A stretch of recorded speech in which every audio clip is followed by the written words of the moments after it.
The Honorable Justices of the Supreme Court of the State of Iowa, hear ye, hear ye. The Honorable Supreme Court of the State of Iowa is now in session.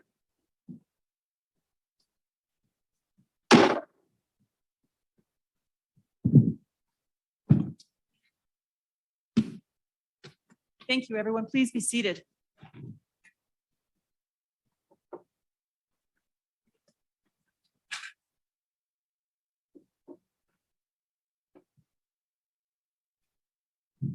Welcome to the University of Iowa's annual opportunity for the Iowa Supreme Court to hold a hearing that otherwise would be held in Des Moines at our Judicial Branch building. Today, we are going to hear the case of State of Iowa versus Brent Haug. State of Iowa is represented by Thomas Bakke, and Mr. Haug is represented by Ashley Stewart of the Appellate Defender's Office. And as the appellant, Ms. Stewart, you may begin.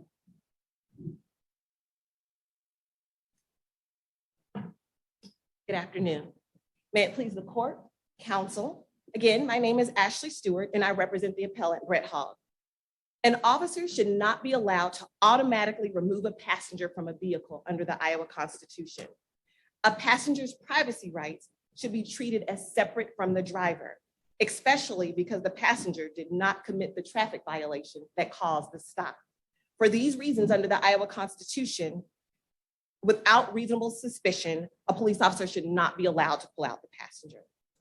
In this case, Mr. Haug was the passenger, the front seat passenger in a vehicle. The driver was speeding, and so the police officer pulled over the vehicle, rightfully so, for speeding, and then pulled Mr. Haug out with automatically as a passenger. Searched Mr. Haug and, of course, found methamphetamine. The defense argument in this case is simple. Mr. Haug didn't commit the traffic violation, nor did he do anything to cause the officer to pull him out of the car. And because of that, he shouldn't have been subjected to a pat down, nor, well, first, he shouldn't have been removed from the car. The counsel, the officer learned that the backseat passenger had a warrant and needed to remove her. And so somebody had to get out of it.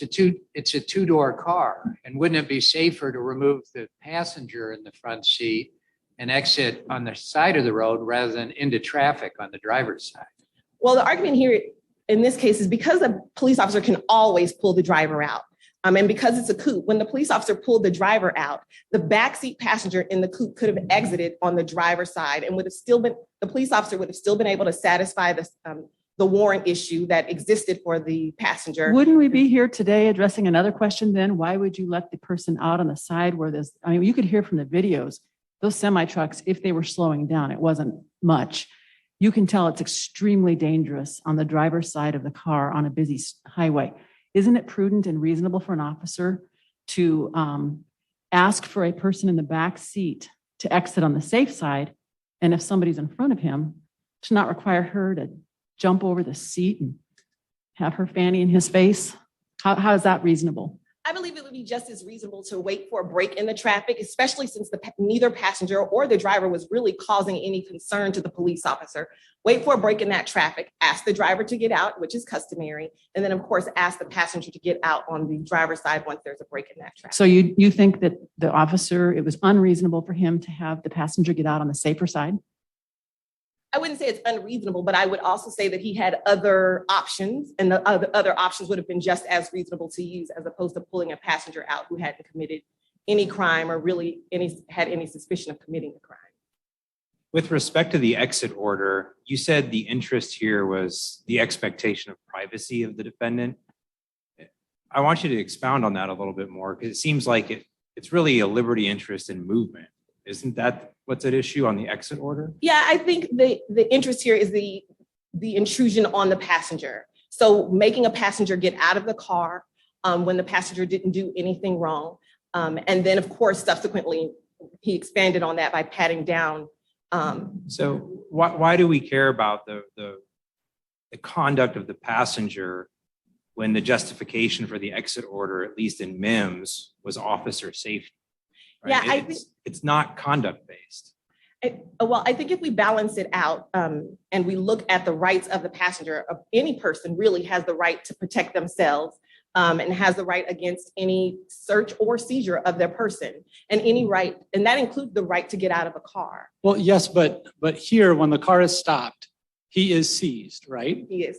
And the officer can tell him, you stay there, right? Yes. Why can't the officer just say, you move 2 feet outside? Because I think that the passenger has a right to stay in the car, especially if they didn't do anything wrong. There's no cause for the passenger to have to get out of the car every time on every stop. If the passenger wanted to exit the car, could the officer say, you have to stay in the car? I think there is case law that says the police officer can tell a passenger to stay in the car. So what is the difference? Both are minor infringements on the freedom of movement of the passenger, because you're ordering the passenger, or the officer is, to do something against his or her will. Well, generally, when a passenger is asked to exit the car, they aren't just asked to exit the car and stand on the side of the road, which is the prime example is in this case. He was asked to exit the car, and then he was subjected to a pat down. Generally, passengers are subjected to some sort of search. That's part of the intrusion. Well, let me ask this question. Isn't your real problem the pat down search? And the question then becomes whether there's Terry type suspicion. I mean, it seems to me in order to do the Terry type search, you had to exit the car. I'm not 100% clear what the chronology is, but the exit order is given, he gets out, and then the Terry type search, follows contemporaneously right thereafter. So if there was sufficient suspicion for the Terry type search, doesn't your argument fail? I think the first problem and the first prong of the argument is, of course, that he shouldn't have been asked to get out of the car. But I don't think once he gets out and the Terry pat down happens, I don't think there was reasonable suspicion to do the Terry pat down. But let me just press it a little again. He had to exit to do the Terry type search. How are you going to pat somebody down sitting in a car? I mean, maybe it's possible, but by and large, you got to get somebody out of the car to do the pat down.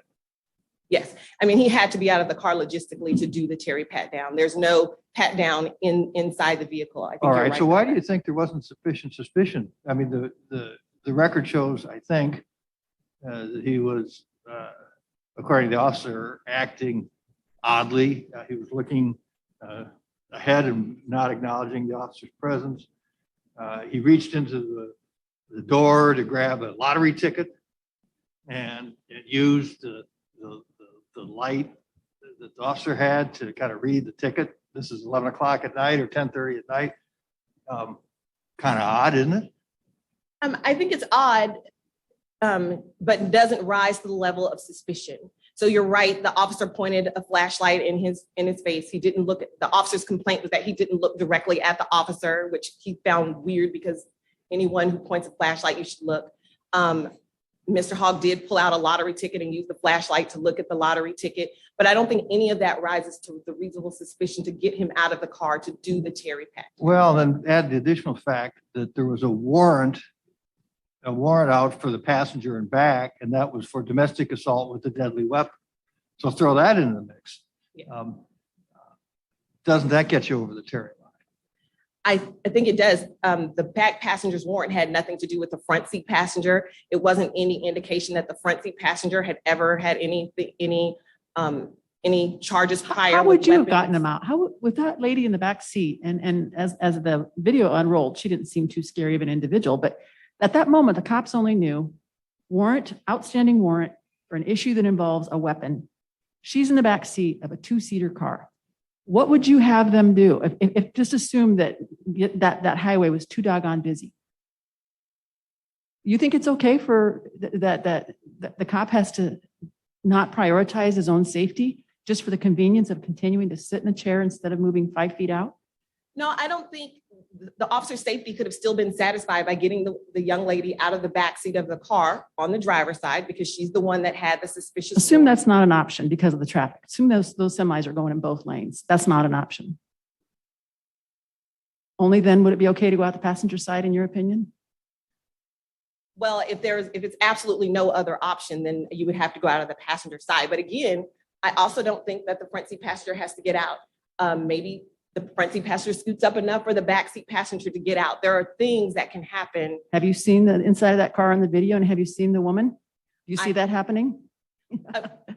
I mean, for practical purposes, it could happen. But again, the argument is that just because the backseat passenger had a deadly weapon warrant, and more specifically, she had a warrant for failure to serve or her sentence for the charge. But I don't think that that transfers to the front seat passenger. And beyond that, we often need to talk about, because you have a prior conviction for something, and that's for another day, but does that give you, an officer, enough right to pull you out for what is happening in that moment? Let me specifically the pursue a front. little bit of a different angle. Your client, as I recall, at one point before, when he's asked to get out of the vehicle, says, "Am I under detention?" And the officer says, "Yes." And I presume if the officer had said no, maybe your client would have gotten out of the car and continued walking down the highway and never would have, along the side of the road, never would have been apprehended for possession of methamphetamine. Is that right? Is he under detention? I think he is. There are two police officers at the scene. He can't leave. The officer has let him know that he can't leave. But is he rightfully, is he constitutionally under detention? He didn't drive the car.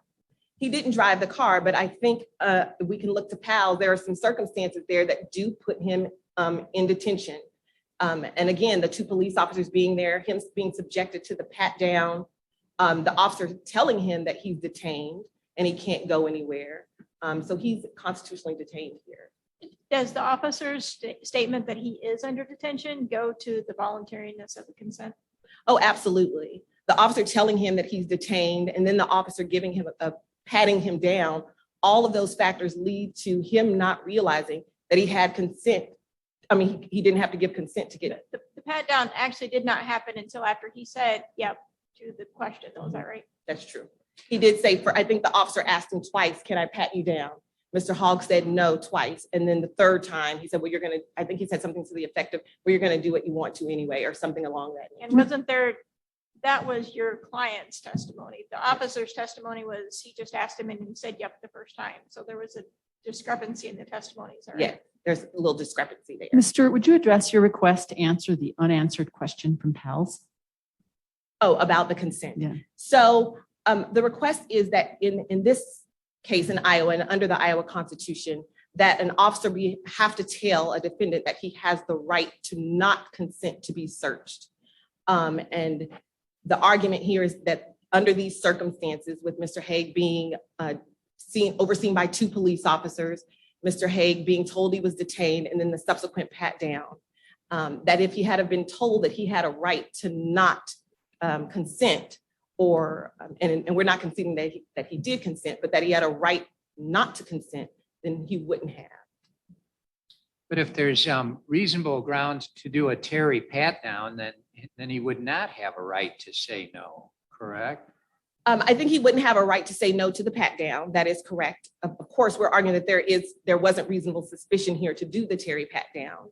And then, of course, the officer went into his pocket. And of course, the officer said that he went into his pocket because he felt like there was a pipe in the pocket. Is it true that the majority of states do not require the advice that you have a right to say no? That is true. Majority of states don't. Of course, here in Iowa, the privilege that you all have is to decide differently under the Iowa Constitution and extend different protections. And that's what we're asking, that under the Iowa Constitution, you tell officers that they have to tell someone that they have a right to not consent to a search. Well, the Supreme Court of the United States has said that that's impractical. Is that right? They have said that's impractical. Well, then my question is it correct that it's impractical? I don't think that's correct. We're arguing that that by telling someone that they have the right not to consent, it doesn't impede an officer from doing things. As Justice Waterman pointed out, under the Terry pat down, you're allowed to do things that you don't need consent for that are already happening. So it's with reasonable suspicion. So there are already protections that protect a police officer if the right circumstances fall into place. But oftentimes the right circumstances don't fall into place. And when you don't tell someone they have the right not to consent, then their consent is not voluntary. Counsel, shifting gears back, why shouldn't we just follow the bright line rule in Wilson? I think because passengers should be afforded something different from drivers. Passengers did not cause the impetus for the stop, the traffic violation, or whatever the stop may have been.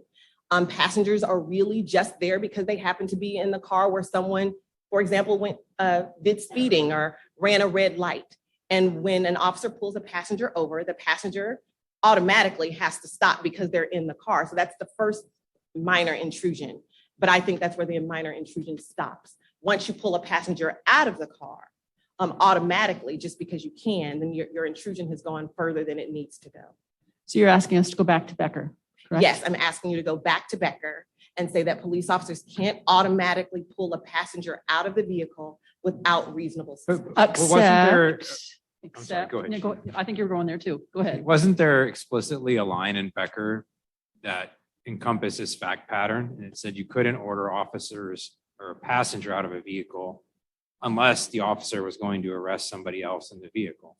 That's absolutely right. But the difference between this case and that case is that the passenger could have gotten out on the driver's side, the passenger that had the warrant out. There wasn't a need for both passengers to have to exit the car.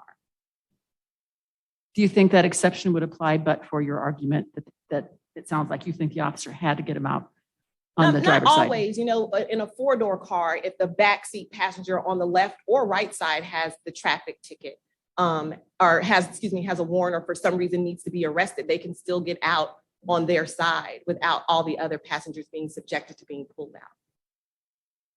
Thank you. And my time is up, so I will see you all again on rebuttal. Thank you. State.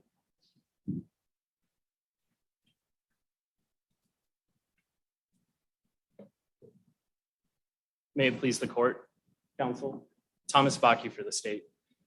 I want to briefly touch on air preservation before getting into the merits because it addresses both the exit order and the consent to pat down in this case. The defendant's motion to suppress in this case did not actually raise that the lawfulness of the exit order, nor did it propose a pivot away from either Wilson or Schneckloff. It is our position that this court should decline to consider those issues under the doctrine of air preservation. Well, it didn't expressly cite the cases, but it did say the seizure was unlawful. I agree with that, Your Honor, but the point is the state was not put on notice precisely what was being challenged here. The state filed a brief that covered the Terry type stop, that covered the seizure being lawful. You're right. The case law wasn't cited at all, and no brief was filed, as I understand it. No brief was filed by the defendant. So we're left with the transcript of oral argument and the motion. But do you really have to cite case law if the thrust of the motion is broad enough to cover the issue? I recognize your point and I agree. No, you do not have to explicitly say word for word what it is, but here we don't even have the essence of a challenge to the exit order. And yes, the state did cite a general principle of law that under Wilson, exit orders for passengers are constitutional. However, merely stating a general principle of law, when that's not the fighting issue of what the district court is actually considering and ruling upon, doesn't preserve error, and it deprives this court of the opportunity to have a full record on the matter such as statistics. Could you be half right? I mean, reading the suppression hearing and looking at the motions, it doesn't seem to me, I think I'm with you that the exit order is not really raised and the court didn't really address it in its ruling. However, it does seem that consent was argued pretty thoroughly, doesn't it? And I would agree with that. And I believe in our brief, we say we partially contest air preservation, recognizing that point. The point I was making was that for the consent issue, the defendant didn't ask for a departure from the existing standard, the PALS analysis, arguing that this court should pivot away from Schneckloff. And it is that additional constitutional rule that is being argued on appeal that we would resist that being preserved below. But let me ask you, follow up on an issue I was asking Ms. Stewart about.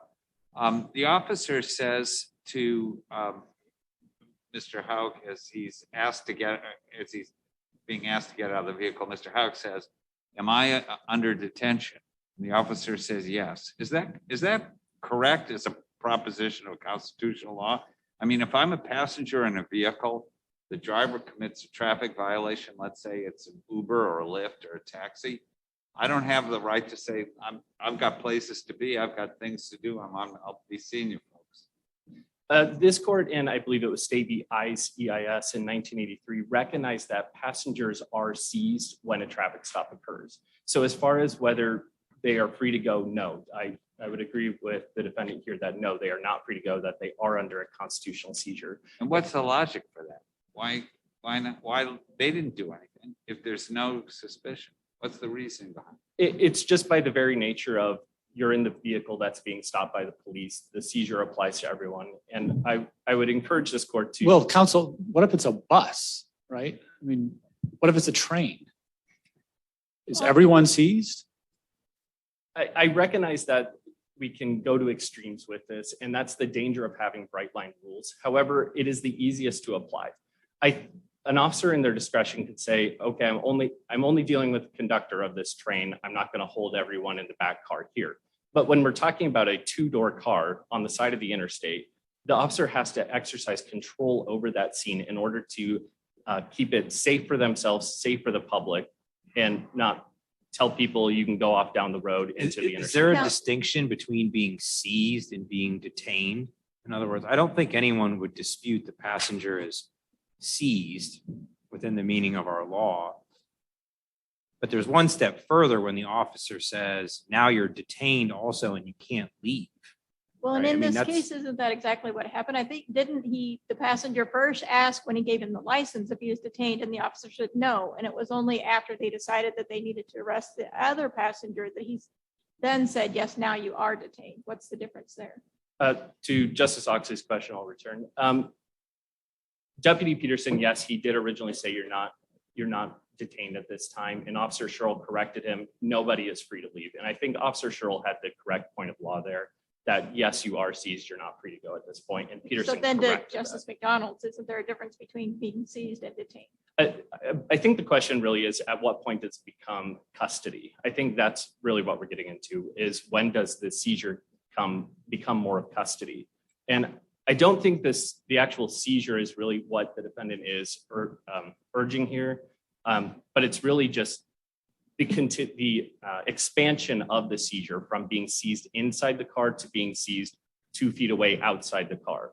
And the Supreme Court in Wilson recognized that passengers are seized and that it is at most a minimal additional intrusion of requiring them to be seized outside the car versus in. And when we balance that against the weighty public interest in protecting officers and the general societal belief that officers should be protected while they are in the field, that weight against this minimal additional intrusion is. Counsel, why do we need a bright line? I mean, why can't they do it on an individualized basis? I don't think an individualized assessment is necessary in this type of analysis because the intrusion is so minimal, because the passenger is already seized as part of the traffic stop. And we're really just talking about where they get to be standing. Boy, Justice Kennedy wouldn't agree with you. He says the intrusion is substantial. And he doesn't minimize getting exited from a vehicle, being in a public highway, source of embarrassment. It would include, outside a church, outside a high school football game. I mean, you could go on endlessly, but the direction to exit, the Supreme Court has even said, is not minimal. And I think the protection against what is at more concern is intrusions beyond just exiting the vehicle. The defendant is still protected from an expansion of the traffic stop, from as the Court of Appeals found this week, even having that person come sit inside a patrol car, that goes beyond the intent of Wilson. We're not conceding that was a correct interpretation. However, the point is that all Wilson allows, all that bright line rule allows, is for the officer to control the scene to the extent that they may require people to stand outside the car so they can keep an eye on them and determine whether they are actually a threat or not to officers. Do you know of any difference in states that follow that Wilson rule for officer safety? Is it working compared to the states that require more than that and reasonable suspicion? As far as whether it has resulted in a change in safety? If they're safer by doing so. I'll admit I don't have any statistics on that. And I would again pivot back to error preservation kind of precludes us from having any more, but no, I do not have any specific. Let me probe the video, which we've all had an opportunity to see. And I want to first start with the question of safety that's been raised. Officer Schulte, after the stop, approaches the driver door. So he thinks it's safe enough for him to walk on the driver's side after the stop, right? I guess I'm not quite following you yet. Okay. Lights go on, the car pulls over.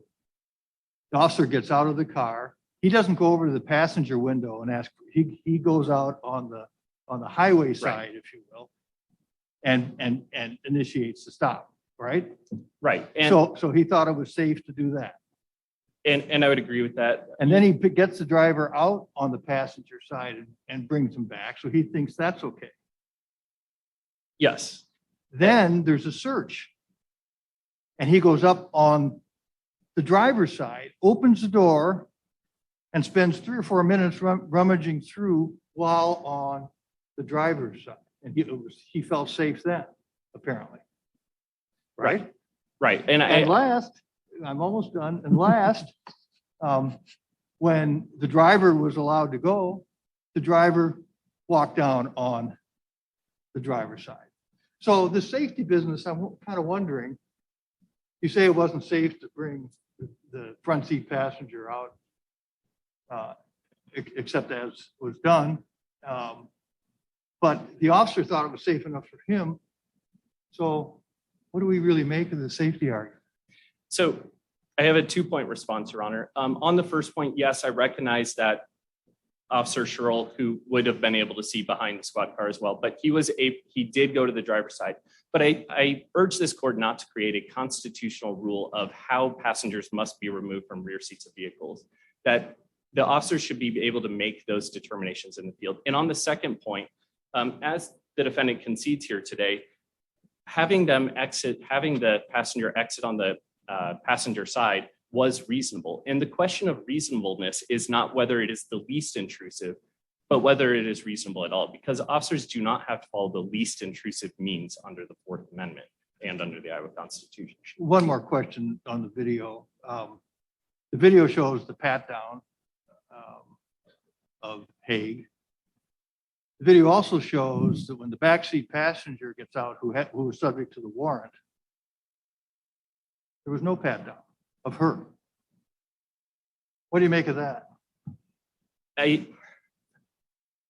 hesitate to speculate what the officers were thinking in the moment, but I think the point was they had already searched the driver and the front seat passenger at that point, determined they did not in fact have weapons. So some of the threat had dissipated at that point. But isn't the primary threat arising from the weapons of the person that was charged with the crime and convicted apparently? I would hesitate to say that that was the primary consideration, because under the totality of the circumstances, that was only one consideration.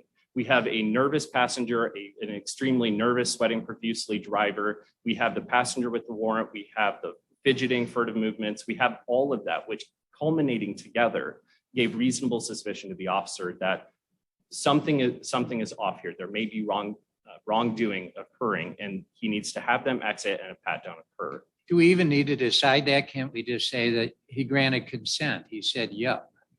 Absolutely, Your Honor. And that is the takeaway of this case, that consent occurred here and we don't need to go into it. Should we answer the question left open in PALS? No, there's no reason to reject Schneckloff. And if this court wants to answer the question from PALS, I would say the answer is no, that no additional affirmative notice of their rights needs to happen. We don't need to be doing Zerbst in the field waivers. And as the U.S. Supreme Court recognized in Schneckloff, the difference between trial rights, where a Zerbst waiver is necessary, and Fourth Amendment search and seizure rights are very different. The concerns there are starkly different. And when you're just asking, can I search you? Can I pat you down?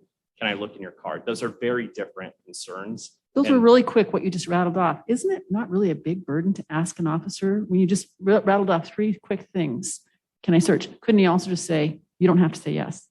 I mean, sometimes they word it, you don't mind if I search, do you? And I think what's the burden?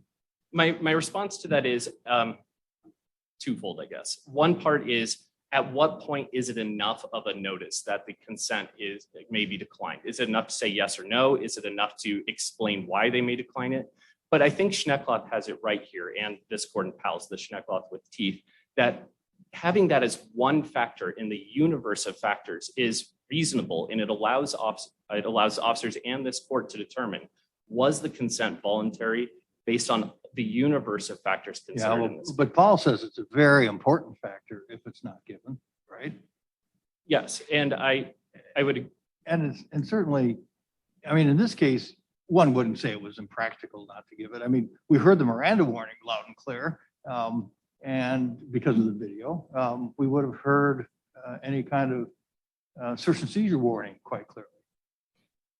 and I would respond looking at what the defendant said in this case. He invoked his Fifth Amendment rights by naming it. He said, I don't have to get out of the vehicle. He was willfully resisting the police officer's exertion of authority.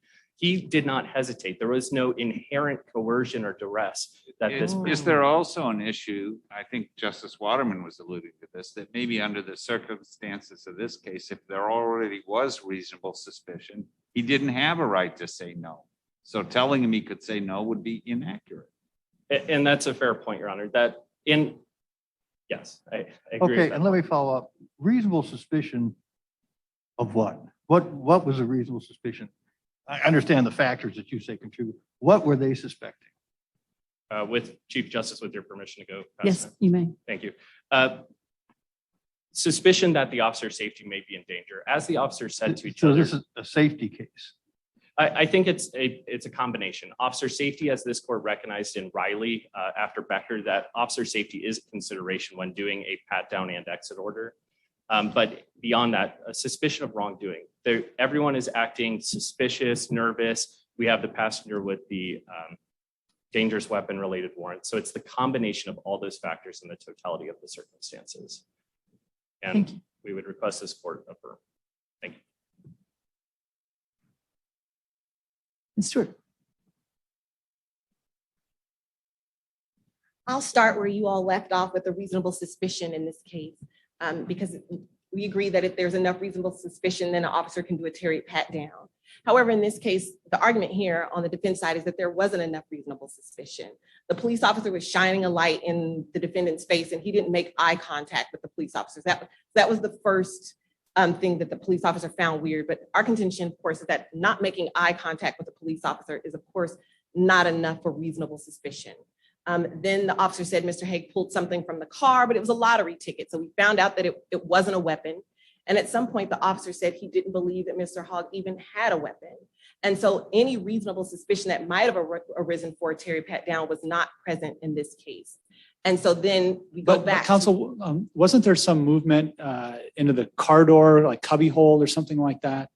There was movement into the cubby hole, and that's what produced the lottery ticket. And so the officer saw what Mr. Hogg pulled out of the pocket of the car.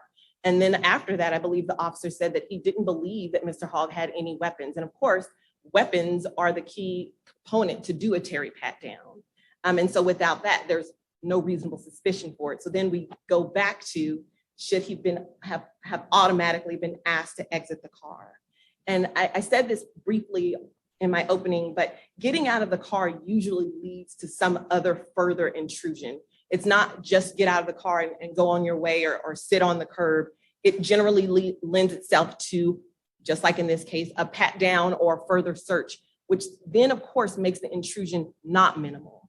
And the passenger is subjected to something more than just being pulled over with the driver who committed the traffic violation as a passenger. I have a fact question for you, Ms. Stewart. Sure. The passenger in the back seat, was she seated behind the driver or the front seat passenger? In my memory, I don't remember where she was sitting in the back seat, but I do think that by issue of her only being the only passenger in the back seat, that means she could get out on either side. Well, but that- which one was she seated behind? That part I don't remember, to be honest with you, where she was seated. But I think it still goes to what Justice Apple was saying when he was questioning my colleague here, that the police officer felt enough safety to get the driver out on the driver's side, felt enough safety to go to the driver's side. So of course that lends itself that he would have felt safe enough to bring the passenger out on the driver's side too, which then would not have infringed on the front seat passenger. And then by way of consent, I think police officer, it wouldn't be too much of a burden to ask a police officer to tell someone that they have the right not to consent to a search. In real life, when a police officer pulls you over, pulls you out of the car, tells you you're detained, you don't automatically feel like you can tell an officer, I don't consent to this search because of the presence of the officer. In this case, there are two We don't want to officers. create a rule, though, that would require an officer to provide information that wasn't true, right? So if the officer believed that he had reasonable suspicion, we wouldn't want to have that informed consent advisor. Would you agree with that? I agree that because under the reasonable suspicion standard, an officer doesn't necessarily have to tell someone they have to consent because no consent is Well, required. no, but beyond that, we don't want to create a rule that requires officers to tell defendants things that aren't true or offenders, right? I mean, we want the situation to be de-escalated to some extent. And for an officer to say you don't have to consent and then no consent's given and the officer searches anyway, that seems to me it would be an escalation. Well, oftentimes when an officer is asking for consent, it might be already because they don't feel like they have the reasonable suspicion to search a suspect. And so in that case, I don't think it's a hard thing to tell an officer to say that you have to, we need your consent to do this and you have the right not to consent. I don't think that would be a hard thing. Is this case stronger or weaker than in Pals or the same? Then Is it stronger or weaker on the consent issue than in Pals? then the automatic removal issue. No, just on the consent issue generally. Yeah, I think it is. I think it fits into. It is what? I think it is stronger. It fits into the instances where someone should be able to tell an officer that, or where the officer should be able to tell someone that they can't consent. Look, Mr. Hogg here asked several times, was he being detained? He asked if he had to get out of the car. And the only reason that he did is because he felt like he had no other choice to do that, I believe. And so had the officer rightfully told him you have the right not to consent, then Mr. Hague probably would have been gone on his merry way, but he wasn't told. You may sum up. So for those reasons, we ask that you remand this case back to the district court so the evidence can be suppressed. Thank you. Thank you. The case of State versus Haug is hereby submitted. Just to let everyone know, first of all, we appreciate your paying attention and watching this. You won't be reading about this in tomorrow's paper or the next day that the decision has been made. We have a lot of work to do from this point forward. We will convene as a court in what we call conferencing. We'll talk about lots of cases. In particular, we will talk about this case. And we each have an opportunity sitting around the table to talk about it from our perspective. And when we can kind of see where perhaps some consensus is made, one of us who does not, the world doesn't know it until the opinion is published, one of us will take a first strike and we will write an opinion. And then we'll start having conferences. We'll circulate it with each other. And maybe to my left, Justice Wadham will say, I agree with you on your first two issues. I don't agree with you on your third. Maybe Justice Apple's the exact opposite. So then we talk about it again. And pretty soon we hone it down and the lines are kind of drawn in the sand. And maybe that's where dissents are created or perhaps special concurrences. Or maybe someone, if it's Justice McDonald's opinion originally, and maybe it ends up that he does not have a majority, but he feels very strongly about it. He might say, then somebody else needs to write it. I'll be writing a dissent. So that's just to give you an idea of what our job is next. Does anybody have any questions? And you may direct it at any particular justice, or I will pick who it should be based on the question. We had a hot audience the last time we went on the road.